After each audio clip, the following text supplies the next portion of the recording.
Baik, malam hari ini tentunya menjadi malam yang paling dinantikan oleh kita semua. Dan kita akan langsung mengawali debat pada malam hari ini dengan mendengarkan visi, misi, dan juga program kerja dari masing-masing calon presiden 2024. Dan kita akan langsung mulai dengan calon presiden nomor urut 1. Kami persilakan kepada Bapak Anies Baswedan untuk maju ke atas panggung dan menyampaikan visi misinya.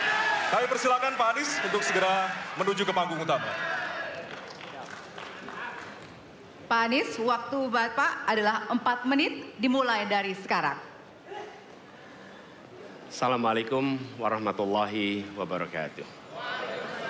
Selamat malam dan salam sejahtera untuk semuanya. Bismillahirrahmanirrahim. Negara hukum menempatkan hukum sebagai rujukan utama untuk memastikan hadir rasa keadilan, memberikan kebermanfaatan, dan memberikan kepastian kepada semua. Ini harus dipegang teguh oleh pemegang kekuasaan, baik yang di puncak dan seluruh jajaran. Tapi apa yang terjadi?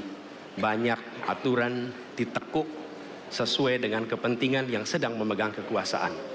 Apakah ini akan diteruskan? Tidak. Ini harus diubah. Ini harus dikembalikan. Kemudian kita menyaksikan betapa pada hari-hari ini tatanan ketika kita menyelenggarakan pemerintahan sering tidak sesuai dengan prinsip-prinsip hukum yang kita pegang. Karena itulah kami melihat perubahan ini harus kita kembalikan. Negara ini adalah negara hukum, bukan negara kekuasaan. Dalam negara hukum, kekuasaan diatur oleh hukum. Dalam negara kekuasaan, hukum diatur oleh penguasa. Dan kita tidak menginginkan itu terjadi. Pada saat ini, kalau kita lihat hukum itu harusnya tegak begini. Inilah hukum. Dalam kenyataannya, dia bengkok. Dia tajam ke bawah, dia tumpul ke atas. Dan kondisi ini tidak boleh didiamkan, tidak boleh dibiarkan, dan harus berubah. Karena itu kita mendorong perubahan, mengembalikan hukum menjadi tegak kepada semuanya.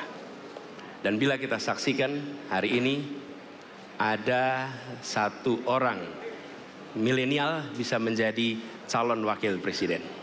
Tetapi ada ribuan milenial, generasi Z yang peduli pada anak-anak bangsa, yang peduli pada mereka yang termarginalkan. Ketika mereka mengungkapkan pendapat, ketika mereka mengkritik pemerintah, justru mereka sering dihadapi dengan kekerasan, dihadapi dengan benturan, dan bahkan gas air mata.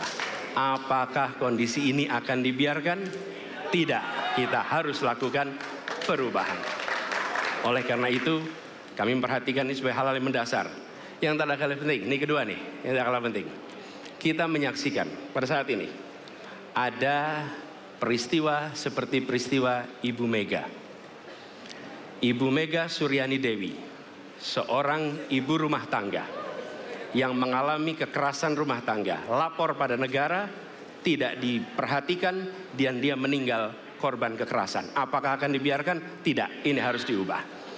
Dan tidak kalah penting, hadir bersama saya di sini ayahnya Harun Ar-Rasyid. Harun Ar-Rasyid adalah anak yang meninggal, pendukung Pak Prabowo di Pilpres 2019 yang menuntut keadilan pada saat itu. Protes hasil pemilu. Apa yang terjadi? Dia tewas sampai dengan hari ini tidak ada kejelasan. Apakah ini akan dibiarkan? Tidak, ini harus diubah. Karena itu, kami mendedikasikan diri, hadir untuk memberikan komitmen bahwa dari puncak sampai ke bawah, kami akan tegakkan hukum pada siapa saja. Kami kembalikan marwah kehidupan bernegara yang menempatkan hukum sebagai tempat yang paling tinggi. Dan ketentuan itu berlaku kepada semua, termasuk ketika menyangkut urusan ASN, menyangkut urusan TNI dan Polri. Terima kasih. Assalamualaikum warahmatullahi wabarakatuh. Terima kasih.